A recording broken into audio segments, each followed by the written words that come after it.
ಚಾನಲ್ಗೆ ಸ್ವಾಗತ. ನಾನು ಉಮರ್ ಫಾರೂಕ್. ಮದ್ದೂರಲ್ಲಿ ಮಾರಾಮಾರಿ ನಡೆದಿದೆ. ರಾಷ್ಟ್ರ ಮಟ್ಟದಲ್ಲಿ ಸದ್ದು ಮಾಡುವಂತಹ ಸುದ್ದಿ ಮಂಡ್ಯ ಜಿಲ್ಲೆಯಿಂದ ಮತ್ತೊಮ್ಮೆ ಕೇಳಿಬಂದಿದೆ. ಗಣೇಶ ಚತುರ್ಥಿ ಇತ್ತು. ಗಣೇಶನ ವಿಸರ್ಜನಾ ಮೆರವಣಿಗೆ ನಡೀತಾ ಇತ್ತು. ಮಸೀದಿ ಮುಂದೆ ಬಂದಾಗ ಕಲ್ಲು ತೂರಾಟ ಆಯಿತು. ಇದರಿಂದಾಗಿ ಮದ್ದೂರಲ್ಲಿ ಪರಿಸ್ಥಿತಿ ಉದ್ವಿಗ್ನ ಆಯಿತು. ಮರುದಿನ ಹಿಂದೂ ಸಂಘಟನೆಗಳು ಪ್ರತಿಭಟನೆಯನ್ನು ಮಾಡಿದ್ವು. ಈ ಸಂದರ್ಭದಲ್ಲಿ ಲಾಠಿ ಚಾರ್ಜ್ ಕೂಡ ಆಯಿತು. ರಾಯಚೂರಿನಲ್ಲೂ ಗಣೇಶ ವಿಸರ್ಜನೆ ವೇಳೆ ಕಲ್ಲು ತೂರಾಟ ಆಯಿತು. ಆದರೆ ಅಲ್ಲಿ ಕಲ್ಲು ತೂರಿದ ಶಾಂತಿ ದೂತರ ಹೆಸರು ಪ್ರಶಾಂತ್ ಮತ್ತು ಪ್ರವೀಣ್ ಆಗಿದ್ದರಿಂದ ಧರ್ಮರಕ್ಷಕರ ಬಾಯಿಗೆ ಕಡುಬು ಸಿಕ್ಕಾಕೊಳ್ತು. ಅದು ಒತ್ತಕ್ಕಿರಲಿ, ಯಾವುದಾದ್ರೂ ಒಂದು ಗಲಾಟೆ ಆದಾಗ ಹೊಸ ಹೊಸ ಹುಲಿಗಳು ಧರ್ಮರಕ್ಷಕರು ಉಟ್ಕೊಂಡ್ಬಿಡ್ತಾರೆ. ಅದೇ ರೀತಿ ಮದ್ದೂರಲ್ಲಿ ಈ ಸರ್ತಿ ಧರ್ಮ ರಕ್ಷಕಿ ಉಟ್ಕೊಂಡಿದ್ದಾಳೆ. ಈ ಹೆಣ್ಣುಲಿ ಬಗ್ಗೆ ಮಾತಾಡೋದು ತುಂಬ ಇದೆ, ಮಾತಾಡೋಣ. ಆದರೆ ಅದಕ್ಕೂ ಮೊದಲು ನೀವಿನ್ನೂ ನಮ್ಮ ಚಾನಲನ್ನು ಸಬ್ಸ್ಕ್ರೈಬ್ ಮಾಡಿಲ್ಲ ಅಂದರೆ ದಯವಿಟ್ಟು ಸಬ್ಸ್ಕ್ರೈಬ್ ಮಾಡ್ಕೊಳ್ಳಿ. ಈ ವಿಡಿಯೋವನ್ನು ಕೊನೆ ತನಕ ಮಿಸ್ ಮಾಡದೆ ನೋಡಿ, ತುಂಬ ಇಂಟ್ರೆಸ್ಟಿಂಗ್ ಸ್ಟೋರಿ ಇದು. ನಾವೊಂಥರ ಖಾರದ ಪುಡಿ ಇದ್ದಂಗೆ, ಕೆಲವೊಬ್ರಿಗೆ ಮುಟ್ಟಿದ್ರೆ ಉರಿಯುತ್ತೆ, ಇನ್ ಕೆಲವೊಬ್ರಿಗೆ ನಮಗ್ ನೋಡಿದ್ರೇನೆ ಉರಿಯುತ್ತೆ. ಉದಯವಾಯಿತು ನಮ್ಮ ಚೆಲುವ ಕನ್ನಡ ನಾಡಿನಲ್ಲಿ ಉದಯಿಸಿದ ನವ ಪ್ರತಿಭೆಯ ಹೆಸರು ಜ್ಯೋತಿ. ಈ ಅಕ್ಕ ರೋಡಲ್ಲಿ ಬಿದ್ದು ಉರುಳಾಡೋದೇನೋ, ತಲೆ ತಲೆ ತಲೆ ಚಚ್ಕೊಳ್ಳೋದೇನೋ, ಗಂಟ್ಲು ಹರ್ಕೊಂಡು ಕಿರ್ಚಾಡೋದೇನೋ, ಬಾಬಾ ಆಕ್ಟಿಂಗ್ ಮಾಡೋದು ನೋಡ್ತಾ ಇದ್ರೆ ಒಂದೋ ಸಿನಿಮಾಗೆ ಹೋಗ್ಬೋದು, ಇಲ್ಲ ಪಾಲಿಟಿಕ್ಸ್ ಕಡೆ ಬರ್ಬೋದು. ಆ ರೇಂಜ್ಗೆ ಐತೆ ನಮ್ಮ ಅಕ್ಕನ ಆ್ಯಕ್ಟಿಂಗು. ಈಗ ಈ ಅಕ್ಕನಿಗೆ ಪೊಲೀಸರು ಹೊಡೆದಿದ್ದಕ್ಕೆ ಒಂದಿಷ್ಟು ಜನರು ಪೊಲೀಸರ ಮೇಲೆ ಮುಗಿಬಿದ್ದಿದ್ದಾರೆ. ಇಲ್ಲಿ ನಾನು ಹೇಳೋದೇನಂತಂದರೆ, ಆ ಪೊಲೀಸಪ್ಪ ನಮ್ಮ ಅಕ್ಕನಿಗೆ ಹೊಡೆದಿದ್ದು ಖಂಡಿತ ತಪ್ಪು. ಮೇಲ್ ಪೊಲೀಸು ಹೆಣ್ಮಕ್ಳ ಮೇಲೆ ಕೈ ಮಾಡೋಂಗಿಲ್ಲ. ಆ ಪೊಲೀಸಪ್ಪನ ಮೇಲೆ ಏನು ಆ್ಯಕ್ಷನ್ ಆಗಬೇಕು ಅನ್ನೋದನ್ನು ಪೊಲೀಸ್ ಡಿಪಾರ್ಟ್ಮೆಂಟು ಡಿಸೈಡ್ ಮಾಡುತ್ತೆ. ಅದು ಒಂದು ಕಡೆಗಿರಲಿ. ಆದರೆ ನಮ್ಮ ಅಕ್ಕ ಈ ಜ್ಯೋತಿ ಏನು ಕಮ್ಮಿನಾ? ಒಂದು ವಿಡಿಯೋ ತೋರಿಸ್ತೀನಿ, ನೋಡ್ಕೊಂಬನ್ನಿ. ಆಲ್ರೆಡಿ ನೀವು ನೋಡಿರ್ತೀರಾ. ನಿನ್ನೆಯಿಂದ ಸೋಷಿಯಲ್ ಮೀಡಿಯಾದಲ್ಲಿ ನಮ್ಮ ಅಕ್ಕನೇ ಫುಲ್ ಟ್ರೆಂಡಿಂಗಲ್ಲಿದ್ದಾರೆ. ಆದರೂ ನಾನು ತೋರಿಸ್ಬೇಕು ಅಂತ ತೋರಿಸ್ತಾ ಇದ್ದೀನಿ, ಒಮ್ಮೆ ನೋಡ್ಕೊಂಬನ್ನಿ.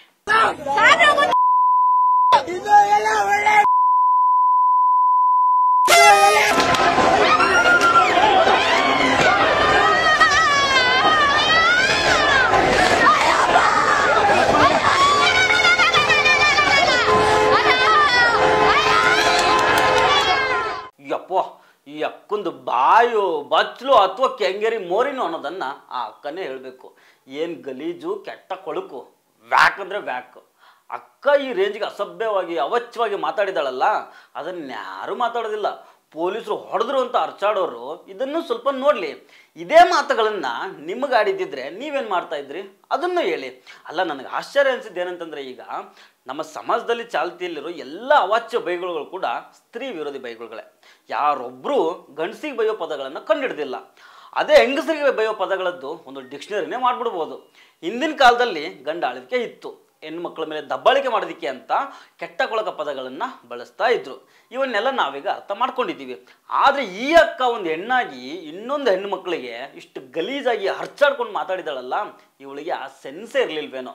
ನಾನೊಂದು ಹೆಣ್ಣಾಗಿ ಇನ್ನೊಂದು ಹೆಣ್ಣಿಗೆ ಗೌರವಿಸ್ಬೇಕು, ಈಗೆಲ್ಲ ಕೆಟ್ಟ ಕೊಳಗ ಮಾತಾಡಬಾರ್ದು ಅಂತ ಅನ್ನಿಸ್ಲೇ ಇಲ್ವೇನೋ. ಛೇ, ಅದೇನು ರೋಗ ಬಂದಿತ್ತೇನೋ ನಮ್ಮ ಅಕ್ಕಂಗೆ. ಇಷ್ಟು ಮಾತಾಡಿದ ತಡ ಅಕ್ಕ ಹೊಸ ಧರ್ಮರಕ್ಷಕಿಯಾಗಿ ಮುನ್ನೆಲೆಗೆ ಬಂದಿದ್ದಾಳೆ. ಈ ಜ್ಯೋತಿ ಅಕ್ಕ ಪೆಟ್ರೋಲ್ ಬಂಕ್ನಲ್ಲಿನೋ ಕೆಲಸ ಮಾಡ್ತಾಳಂತೆ. ಅದ್ರ ಬಗ್ಗೆ ನಮಗೆ ಗೌರವ ಇದೆ. ಪಾಪ ಅಲ್ಲೇ ಕೆಲಸ ಮಾಡ್ಕೊಂಡಿರೋದು ಬಿಟ್ಬಿಟ್ಟು ಇವೆಲ್ಲ ಬೇಕೈತೇನಕ್ಕ ನಿಂಗೆ? ಬಾಯಿಗೆ ಬಂದಂಗೆ ಬೈಯೋದೇನು, ಆಮೇಲೆ ಹೊಡೆಸ್ಕೊಂಡು ರೋಡಲ್ಲಿ ಉರುಳಾಡಿದ್ದೇನು, ಕಿರ್ಚಾಡಿದ್ದೇನು, ಎದೆ ಬಡ್ಕೊಂಡಿದ್ದೇನು? ಅಬ್ಬಬ್ಬಬ್ಬಬ್ಬ, ಆಸ್ಕರ್ ಅವಾರ್ಡ್ ಮಿಸ್ಸೇ ಇಲ್ಲ ಈ ಆ್ಯಕ್ಟಿಂಗೆ. ಯಾಕೆ ಬೇಕಿತ್ತಕ್ಕ ನಿಂಗೆ ಇದೆಲ್ಲ? ನೀನು ಇನ್ಸ್ಟಾಗ್ರಾಮ್ ಸ್ಟಾರು, ಹತ್ತತ್ರ ನಿಂಗೆ 36,000 ಫಾಲೋವರ್ಸ್ ಇದ್ದಾರೆ. ಒಳ್ಳೆ ರೀಲ್ಸ್ ಮಾಡ್ತೀಯ, ಮಸ್ತ್ ಮಸ್ತ್ ಡ್ಯಾನ್ಸ್ ಮಾಡ್ತೀಯ. ನೋಡೋರೆಲ್ಲ ಕಣ್ಕಂಡು ಬಿಟ್ಕೊಂಡು ಹಂಗೆ ನೋಡ್ತಾ ಇರಬೇಕು, ಹಂಗೆ ಮಾಡ್ತೀಯ. ಹೆಲ್ಮೆಟ್ ಹಾಕೋದಿಲ್ಲ, ಬೈಕ್ ಓಡಿಸೋ ರೀಲ್ಸ್ ಮಾಡ್ತೀಯ. ಕೈಯಲ್ಲಿ ಬಾಟ್ಲ್ ಹಿಡ್ಕೊಂಡು ಕುಡಿಯೋ ರೀಲ್ಸ್ ಕೂಡ ಮಾಡ್ತೀಯ. ಹಂಗಂತ ಇದೆಲ್ಲ ತಪ್ಪಂತ ನಾನು ಹೇಳೋದೇ ಇಲ್ಲ. ನಿನ್ನ ಲೈಫು ನಿನ್ನಿಷ್ಟ. ಕುಡಿಯೋರೆಲ್ಲ ಧರ್ಮ ರಕ್ಷಣೆ ಮಾಡಬಾರ್ದು ಅಂತ ಯಾರಾದರೂ ಕಾನೂನು ಏನಾದರೂ ಮಾಡೋರಾ? ನೋವೇ, ಚಾನ್ಸೇ ಇಲ್ಲ. ಹಿಂದೆ ಪಿಂಪ್ಗಳಾಗಿದ್ದವರೆಲ್ಲ ಇವತ್ತು ಫೇಸ್ಬುಕ್ನಲ್ಲಿ ಧರ್ಮರಕ್ಷಕರಾಗಿದ್ದಾರೆ. ಫೋನ್ಪೇ ಮಾಡಿ, ಗೂಗಲ್ ಪೇ ಮಾಡಿ ಅಂತ ಭಿಕ್ಷೆ ಬೇಡ್ತಾ ಇದ್ದಾರೆ. ಅಂಥದ್ರಲ್ಲಿ ಕುಡಿದು ಮಾತ್ರಕ್ಕೆ ನೀನು ಧರ್ಮರಕ್ಷಣೆ ಮಾಡಬಾರ್ದು ಅಂತ ಏನಿಲ್ಲ. ಮಾಡು, ನಿನಗೆ ಇಷ್ಟ ಬಂದಿದ್ದನ್ನು ಮಾಡು. ಆ ಹಳೆ ಹುಲಿ ಪಿಂಪ್ಗಳ ರೀತಿ ನೀನು ಕೂಡ ಫೋನ್ಪೇ ಗೂಗಲ್ ಪೇ ಸ್ಟಾರ್ಟ್ ಮಾಡು, ಯಾರು ಬೇಡ ಅಂದರು. ಆದರೆ ಅಕ್ಕ, ನಿನ್ನ ಬಾಯಿನ ಸ್ವಲ್ಪ ಕಂಟ್ರೋಲ್ನಲ್ಲಿ ಇಟ್ಕೊ. ಯಾರ್ಯಾರದೋ ತಾಯಿಗೆ ಬಾಯಿಗೆ ಬಂದಂಗೆ ಬೈದರೆ ಯಾರಿಗಾದ್ರೂ ಕೋಪ ಬಂದೇ ಬರುತ್ತಕ್ಕ. ಅದಕ್ಕೆ ಮಾತಾಡುವಾಗ ನೋಡ್ಬಿಟ್ಟು ಮಾತಾಡೋದು ಪೆಟ್ರೋಲ್ ತುಂಬಿದಷ್ಟು ಈಸಿ ಏನಲ್ಲ, ಆದರೆ ಅದನ್ನು ಅರಗಿಸ್ಕೊಳ್ಳೋದು ಕಷ್ಟ ಇದೆ. ನಿನ್ನ ಒಳ್ಳೆದಕ್ಕೆ ಹೇಳ್ತಾ ಇದ್ದೀನಿ. ನೀನು ಈಗ ಫುಲ್ ಜೋಶ್ನಲ್ಲಿದ್ದೀಯಾ, ಇರು, ಬೇಡ ಅನ್ನೋದಿಲ್ಲ. ರಾಮಕೃಷ್ಣ ಪರಮಹಂಸ, ಸ್ವಾಮಿ ವಿವೇಕಾನಂದರಂತಹ ಮಹಾನ್ ಧರ್ಮನಿಷ್ಠರನ್ನು ಒಮ್ಮೆನೂ ನೆನೆಸಿಕೊಳ್ಳದ ಇಲ್ಲಿ ಅದ್ಯಾರೋ ಪಿಂಪುಗಳನ್ನು, ರೋಲ್ ಕಾಲ್ ಗಿರಾಕಿಗಳನ್ನು ಧರ್ಮರಕ್ಷಕ ಅಂತ ನಮ್ಮ ಸಮಾಜ ಒಪ್ಕೊಂಡಿದೆ. ಅಂಥದ್ರಲ್ಲಿ ಒಂದು ಬಾಟ್ಲು ಬಿಯರು, ಒಂದು ಕ್ವಾರ್ಟ್ರು ಓಲ್ಡ್ ಮಂಕ್ ಬಿಟ್ಕೊಂಡಿದ್ದಕ್ಕೆ ಈ ಸಮಾಜ ನಿನ್ನನ್ನು ಬೇಡ ಅಂತದ? ಏನು ಬೇಕಾದರೂ ಮಾಡು, ಆದರೆ ಮಾತಾಡುವಾಗ ಮಾತ್ರ ಎಚ್ಚರದಿಂದ ಮಾತಾಡು. ಸೊ ಫ್ರೆಂಡ್ಸ್, ಇದು ಇವತ್ತಿನ ಕ್ರೈಮ್ ಕಾರ್ನರ್. ಮತ್ತೆ ಭೇಟಿ ಆಗ್ತಿರೋಣ. ನಮಸ್ಕಾರ.